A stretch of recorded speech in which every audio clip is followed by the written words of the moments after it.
আসসালামু আলাইকুম ওয়া রাহমাতুল্লাহি ওয়া বারাকাতুহু। আলহামদুলিল্লাহ ওয়াসসালাতু ওয়াসসালামু আলা রাসূলিল্লাহ। প্রিয় দর্শক মণ্ডলী, আজকের আপনাদের সম্মুখে খুবই গুরুত্বপূর্ণ এবং খুবই সেনসিটিভ একটা কমন মাসআলা নিয়ে হাজির হয়েছি। মাসআলাটি হলো এই, যদি কোনো ব্যক্তি রমজান মাসে সেহরি খাওয়ার পরে গালের ভিতরে পান দিয়ে খেতে খেতে যদি ঘুমিয়ে পড়ে আর সে অবস্থাতে যদি সকাল হয়ে যায়, তাহলে সেক্ষেত্রে সেই ব্যক্তির রোজা হবে কি হবে না? আমরা অনেক সাধারণ মানুষ রয়েছি, আমাদের অভ্যাস আছে পান খাওয়ার।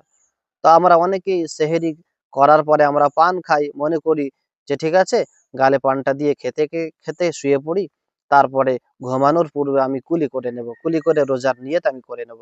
কিন্তু অনেক সময় দেখা যায় আমাদের ঘুম না ভাঙার কারণে সকাল হয়ে যায়। সেক্ষেত্রে সেই ব্যক্তির রোজা হবে কি হবে না, এ বিষয়ে আমাদের জেনে রাখা দরকার। এমনটি যদি কোনো ব্যক্তির সঙ্গে ঘটে যায়, তাহলে সেক্ষেত্রে সেই ব্যক্তির রোজা হবে না। বিষয়টা আরো একবার বলছি, সেক্ষেত্রে সেই ব্যক্তির রোজা হবে না।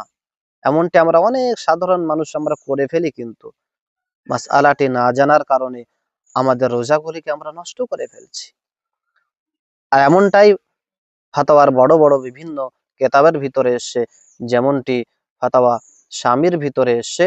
ফাতাওয়া শামির ৩ নম্বর খণ্ডের ৩৭৪ নম্বর পৃষ্ঠার ভিতরে এসছে, ওয়াইন আফতারা খাতাআন কানা তামাযমাযা ফাসাবাকাহুল মাউ আও শারিবা নাঈমান কাযা ফাকাত। যদি এমনটি কোনো ব্যক্তির হয়ে যায়, তাহলে সেই ব্যক্তির রোজা নষ্ট হয়ে যাবে, তবে কেবলমাত্র পরবর্তীতে সেই রোজার কাজা করে দিলে হবে, কাফফারা সেই ব্যক্তির উপরে ওয়াজিব হবে না। আশা করি আমি বিষয়টি আপনাদেরকে বোঝাতে পেরেছি। আজকের এই পর্যন্ত, ইনশাআল্লাহ দেখা হবে আগামী ভিডিওতে। সকলে সুস্থ থাকবেন, ভালো থাকবেন।